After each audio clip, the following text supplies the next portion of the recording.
So the first part of the song, The Devil's Eyes, has this kind of classical piano meets hip-hop or drill sound. So let's have a listen to just the hip-hop side of things.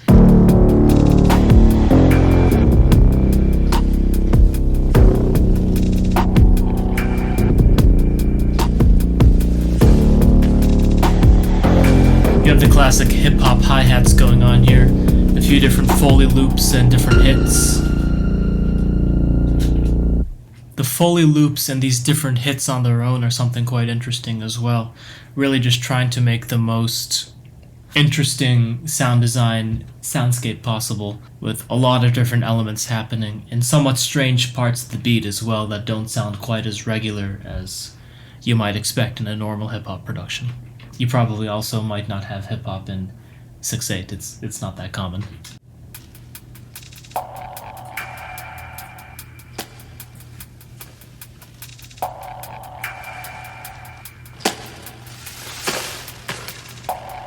This Foley loop is pretty weird, but it adds some nice motion. And we also have a lot of pads and ambiences throughout the song, and I have these tracks called horror ambience. There's one here and there's one below, but these are actually sums of maybe 8 or 9 different tracks that I put together. All kinds of weird sound designy, ghostly whispers and moans and wind and all this stuff, usually with a lot of distortion as well.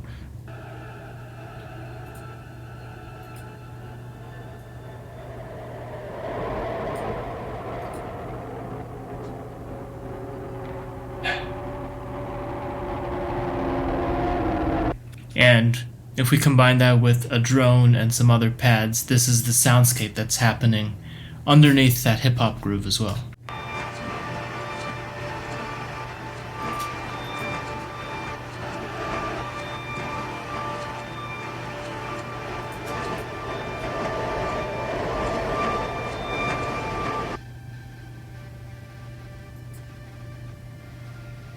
This one is very quiet, but it's super distorted.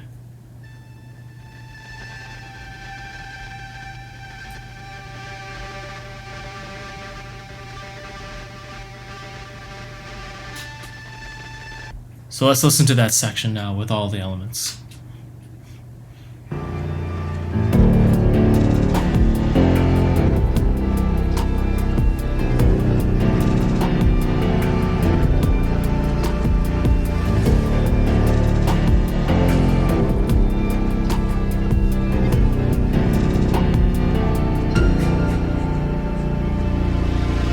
There's this track, Eerie Floating Lead, that goes through a lot of this. And this is a synth with a lot of distortion and verb, and distortion after the verb, which creates a very particular sound as well.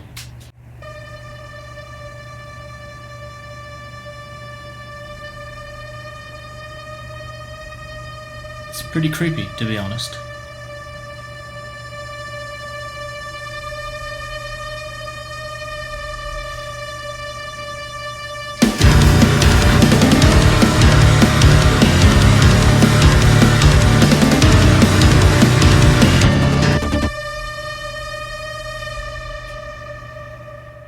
The orchestral arrangement on this song is not that detailed, and actually these are the tracks from the pre-production session, and I just decided to keep them because they were working, and this wasn't really meant to be a symphonic song in general.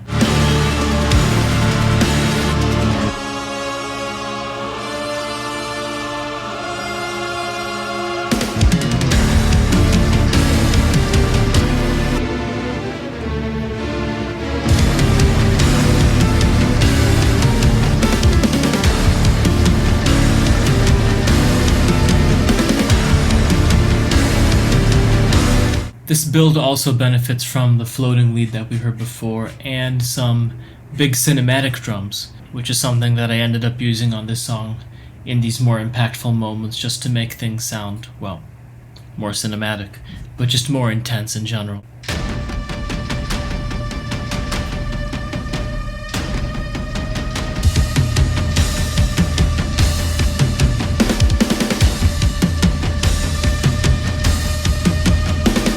It's a lot more intense with those toms.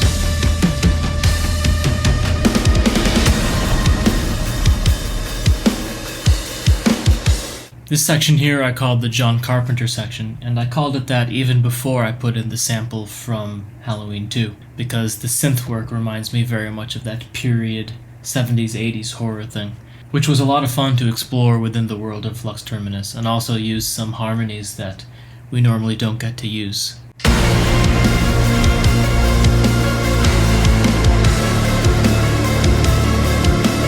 met him 15 years ago, and I was told there was nothing left.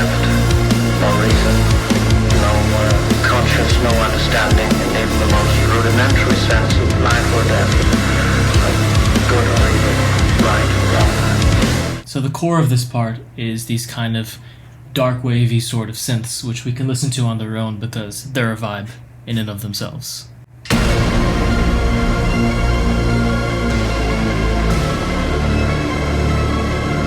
I met him 15 years ago, and I was told there was nothing left. No reason, no conscience, no understanding, and even the most rudimentary sense of life or death, of good or evil, right or wrong. I met this 6-year-old child with this blank, pale, emotionless. You can even hear a tiny bit of the original soundtrack in this sound snippet, which I tried to gate as best as I could, but it is still there. Of good or evil, right or wrong. I met this 6-year-old child with this blank, pale, emotionless face and the blackest eyes, the devil's eyes. It's a lot of fun to do these kind of voiceover things in songs, but it's also quite challenging to mix and get them to sit properly, so this had to be very heavily distorted and quite precisely EQ'd as well to sound right within the context of the mix. There's another horror ambience track here, and there's kind of this wall of distorted sound that's happening behind the entire thing, which adds quite a lot of intensity, but maybe you don't hear it at first if you're just listening to the whole picture. So that's happening through this entire section, just going on in the background.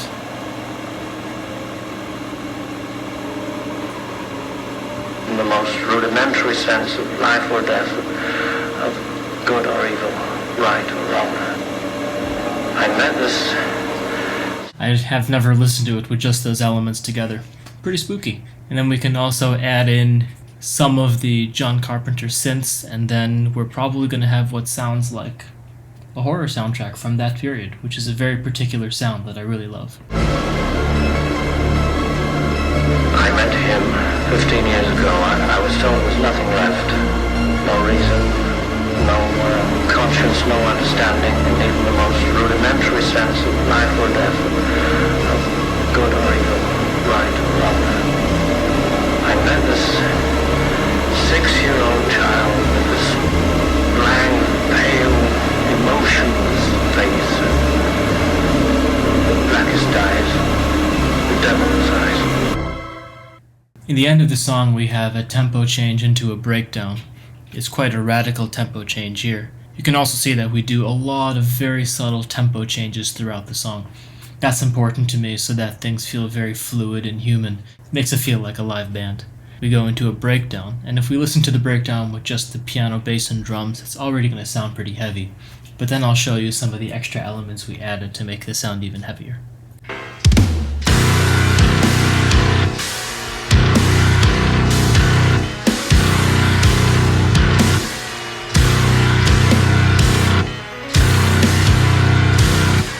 Extremely nasty distorted bass. We have some post-production stuff, and my idea here was actually some kind of very aggressive industrial nu metal kind of thing, so maybe even something from a Slipknot record or Tala for something more contemporary. I really wanted to get these metallic hits and these sort of beer keg smashes, as well as some damaged drums like before to reinforce the hits. So that's very different for us, and it's the sort of sounds that I would usually never use in a Lux Terminus track, but we don't have any rules, so why not?